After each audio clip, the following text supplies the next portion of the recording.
For 12 years, she had been suffering, 12 years of pain, 12 years of disappointment, 12 years of searching for an answer. She had gone to doctors. She had spent everything she had. She had hoped again and again that someone would help her. But nothing changed. Instead, she became weaker. And perhaps the hardest part wasn't only the sickness, it was the loneliness. People saw her condition, but they didn't see her heart. They saw a woman who was suffering, but they didn't know how many nights she had cried, how many times she had wondered, will I ever be well again? For 12 years, she had carried a pain that seemed to have no ending. But then, one day, she heard something. Someone was talking about Jesus. They said he had healed the sick. They said he had touched people nobody else wanted to touch. They said his presence brought hope to people who had nothing left. And something inside her began to awaken. Hope. Not a loud hope. Not a confident hope. Just a tiny spark. But sometimes, a tiny spark is enough to keep someone from giving up. She heard that Jesus was passing through, and she made a decision. She would go. The streets were crowded. People surrounded Jesus from every direction. His disciples were nearby. Families pressed through the crowd. Everyone wanted to get close to him. But this woman wasn't looking for attention. Hope. Not a loud hope. Not a confident hope. Just a tiny spark. But sometimes, a tiny spark is enough to keep someone from giving up. She heard that Jesus was passing through, and she made a decision. She would go. The streets were crowded. People surrounded Jesus from every direction. His disciples were nearby. Families pressed through the crowd. Everyone wanted to get close to him. But this woman wasn't looking for attention. She wasn't looking for a speech. She didn't even plan to ask Jesus to stop. She simply believed, if I can just touch his clothes, I will be healed. So she stepped into the crowd, slowly, quietly, perhaps afraid that someone would recognize her. She moved closer, one step, then another. The crowd pushed around her, but she kept going. Her heart was racing. She could hear people talking. She could hear footsteps. She could see Jesus just ahead.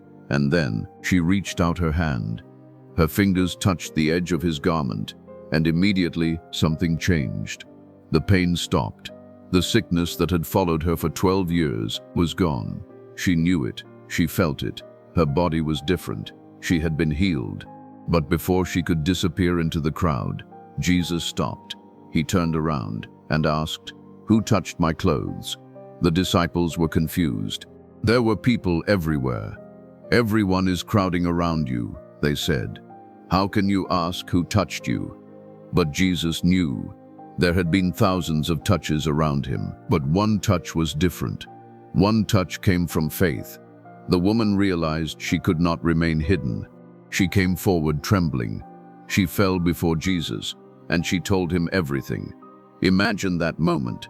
After 12 years of suffering, she was finally standing before the one who had healed her. And Jesus looked at her, not with anger, not with rejection, not with shame.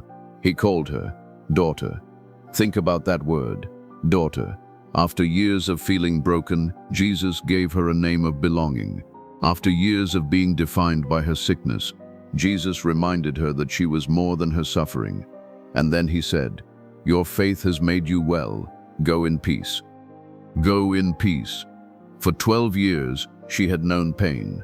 Now she could walk away with peace. She had come to Jesus secretly, but Jesus brought her into the light. She thought she only needed to touch his garment. But Jesus wanted more than to heal her body. He wanted her to know she was seen. Maybe you understand her story more than you realize. Maybe you've been carrying something for years, something nobody knows about. Maybe you've prayed the same prayer again and again. Maybe you've tried everything you know, and you're tired. Maybe you've started wondering if your situation will ever change. If that's you, remember this woman. She had suffered for 12 years. But her story didn't end with 12 years of suffering. It changed when she reached for Jesus. You may feel hidden today. You may feel forgotten. You may feel like your pain has lasted too long. But Jesus sees what nobody else sees. He knows the tears you never told anyone about. He knows the prayers you whispered when you were alone. He knows how long you've been waiting. And just as he stopped for that woman in the middle of a massive crowd, he sees you too. So don't give up. Keep reaching, keep praying, keep trusting. Your faith doesn't have to be loud. It doesn't have to be perfect. Sometimes faith is simply reaching out one more time and saying, "Jesus, I still believe." The woman came to Jesus carrying 12 years of pain. She left carrying something completely different: peace, hope, and a restored life. And perhaps that's the reminder you need today.